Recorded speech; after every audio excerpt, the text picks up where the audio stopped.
പിന്നെ ഒരു സംശയം, മനുഷ്യന്റെ തടിയിൽ ജിന്ന് പ്രവേശിക്കാം, എന്നിട്ട് എന്റെ ശരീരത്തിനുള്ളിൽ ജിന്ന് കയറി കൂടിയിട്ട് ഞാൻ ജിന്നായി മാറുക, അങ്ങനെ സംഭവിക്കാമോ എന്നാണ്. സംഭവിക്കില്ലെന്ന് ഞാൻ പറഞ്ഞിട്ടുണ്ട് നേരത്തെ. അവർ പറയുന്ന ഒരായത്ത് സൂറത്തുൽ ബഖറയിലെ 275 ആയത്താണ്. ആ ആയത്ത് ജിന്നിനെ പറ്റി പറയാൻ അവതരിച്ചതേ അല്ല.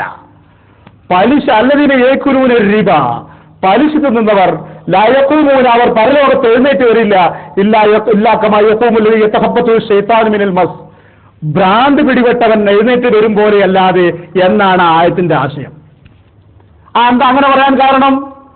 മസ് എന്ന് പറയുന്ന അറബി വാക്കിന് ബാധ എന്ന് മലയാളം പറഞ്ഞത് അബദ്ധത്തിന്റെ തുടക്കം. ആ വാക്കിന് ഞാൻ ഒട്ടനവധി തഫ്സീറുകൾ പരിശോധിച്ചു.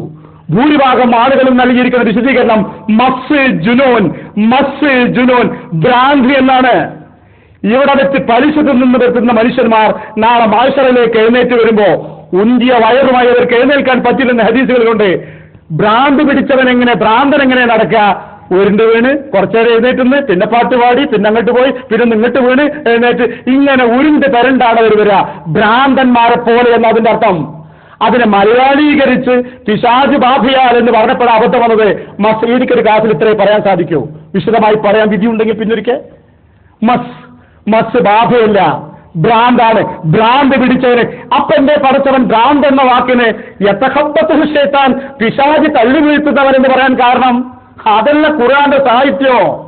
ആ നാട്ടിലെ ആളുകൾ, ഖുർആൻ ഇറങ്ങുന്ന കാലഘട്ടത്തിലെ ജനങ്ങൾ, ആ ഭാഷ സംസാരിക്കുന്നവർ പറയാറുള്ള പ്രയോഗം ഭ്രാന്തനെ പിശാച് ബാധിച്ചതാണെന്നാ പറയാറ്. പിശാച് ബാധിച്ചതാണ്.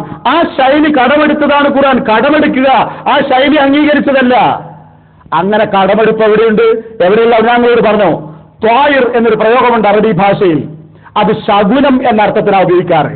ശകുനം, അതിന്റെ അർത്ഥം ഒരിക്കലും വിധി, ഫെയ്ത്ത് എന്ന അർത്ഥമില്ല.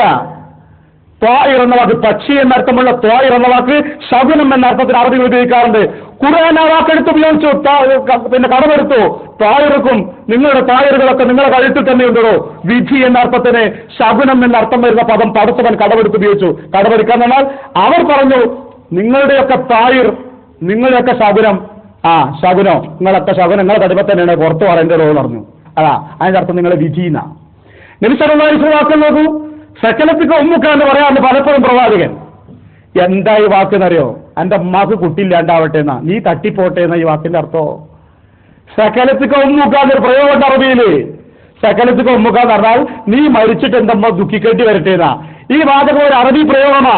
ഹദീസുകളെക്കാൾ സഹാബികളോട് സംസാരിക്കുമ്പോ സകലത്തിക്ക് ഉമ്മുക്കാൻ അല്ലാതെ റസൂൽ പറയുക ഒരു സഹാബിയോട് നീ മരിച്ചുപോയി എന്റെ അമ്മ കുട്ടിയില്ലാണ്ടാവട്ടെ അല്ല. അത് ആ നാട്ടിലൊരു ഭാഷാ ശൈലിയാ. അത് നബി സല്ലല്ലാഹു അലൈഹി വസല്ലം എടുത്ത് ഉപയോഗിച്ചു എന്നേ ഉള്ളൂ. ഞാൻ പറഞ്ഞില്ലേ, കുതിരയെ പറ്റിയും പെണ്ണിനെ പറ്റിയും വീടിനെ പറ്റിയും ഷൂമ് എന്ന് പറഞ്ഞ വാക്ക് ദുശകുനം, ഷൂം എന്ന വാക്കിന്റെ അർത്ഥം എന്തിനാ ഹദീസിൽ ഉപയോഗിച്ചത്? നിർഭാഗ്യം എന്ന അർത്ഥത്തിന്. അപ്പൊ പിശാച് തള്ളി വീഴ്ത്തുന്നു എന്ന പ്രയോഗം അറബ് നാടുകളിൽ അറബി ഭാഷയിലെ ഒരു പ്രയോഗത്തെ ഖുർആൻ എടുത്ത് ഉപയോഗിച്ചു എന്നേ ഉള്ളൂ. അല്ലാതെ ദുനിയാവിൽ നടക്കുന്ന ആളുകൾക്ക് മുഴുവൻ അല്ലെങ്കിൽ അപസ്മാര രോഗം ബാധിച്ചവരുടെ ശരീരത്തിൽ മുഴുവൻ പിശാച് സന്നിവേശിച്ച് അർത്ഥമില്ല. ഒരു കാര്യം കൂടി നിങ്ങൾ ശ്രദ്ധിക്കുക. എന്താണെന്നറിയോ? ഈ ആയത്ത് റബ്ബുൽ ആലമീനായ തമ്പുരാൻ പറഞ്ഞത് എന്തിനാ?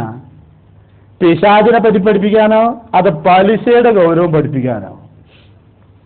നിങ്ങൾ ആലോചിച്ച് നോക്കൂ. റബ്ബുൽ ആലമീനായ തമ്പുരാൻ പലിശയുടെ ഗൗരവം, ശിക്ഷയുടെ ഗൗരവം പഠിപ്പിക്കാൻ പറഞ്ഞ ഒരു ആയത്തിനെ പലിശ എന്ന വിഷയത്തെ മറപ്പിക്കും വിധം, വിസ്മരിപ്പിക്കും വിധം മറ്റൊരു ഭാഗത്തേക്ക് കൂട്ടിക്കൊണ്ടുപോവുക എന്നത് മതപണ്ഡിതന്മാർക്ക് ചേർന്നതല്ല, മുസൽമാന് ചേർന്നതല്ല.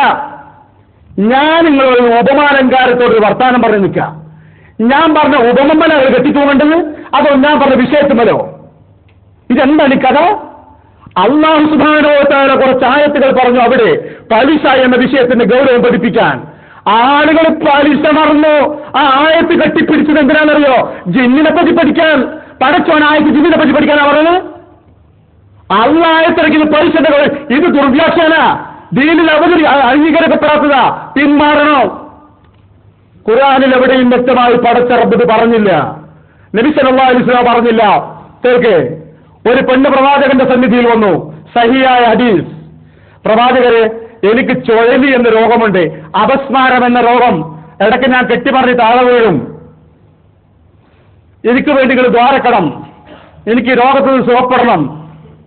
എന്താണ് നബി സല്ലല്ലാഹു അലൈഹി വസല്ലം പറയേണ്ടത്? എടി പെണ്ണേ, നിന്റെ തടിമറി ചെയ്ത്താൻ കയറിയതാണ് അല്ലേ? അതാണ് സംഭവിച്ചതെങ്കിൽ ഇത് പറയേണ്ട ആൾ പ്രവാചകനാ. പ്രവാചകന്റെ വാക്ക് നോക്കി ഹദീസില്, പെണ്ണെ നിനക്ക് വേണ്ടി ഞാൻ പ്രാർത്ഥിക്കാം, നീ രോഗത്തിൽ നിന്ന് സുഖപ്പെടും. അല്ലെങ്കിൽ നീ ക്ഷമിക്ക്, നിനക്ക് പ്രതിഫലമുണ്ടാവും. ഏതാ വേണ്ടത്? അപ്പാപ്പെന്ന് പറഞ്ഞാൽ ക്ഷമിച്ചോളാം, സുഖാവണ്ട. പക്ഷെ എനിക്കൊരു അപേക്ഷയുണ്ട് പ്രവാചകന്. ഞാനിങ്ങനെ ബോധക്ഷയത്തിൽ വീഴുമ്പോൾ എന്റെ തുണി നീങ്ങിപ്പോയിട്ട് നാണം പുറത്ത് കാണാറുണ്ട്, നഗ്നത. അതില്ലാണ്ടിരിക്കാൻ നിങ്ങൾ ദ്വാരക്കണം. അത് ഞാൻ ദ്വാരക്കാം. ആ സ്ത്രീക്ക് പിന്നീട് ഒരിക്കലൊക്കെ ആ രോഗമുണ്ടായി, പക്ഷെ ഒരിക്കലും അവളെ വസ്ത്രം നീങ്ങി പോവാറില്ല. അള്ളാന്റെ റസൂൽ സല്ലല്ലാഹു അലൈഹി വസല്ലമയുടെ സദസ്സിനെ കൊണ്ട് കിട്ടിയ പ്രയോജനം അത്. ഒരു കാലത്ത് മുസൽമാൻ ഈ വിഷയത്തിൽ തർക്കമുണ്ടാവും, തെറ്റിദ്ധാരണ വരും. ഈ രോഗമുള്ള ഒരു വ്യക്തിയെ പ്രവാചക സന്നിധിയിൽ ഹാജരാക്കുന്നു അള്ളാഹ്, ഒരു പെണ്ണിനെ.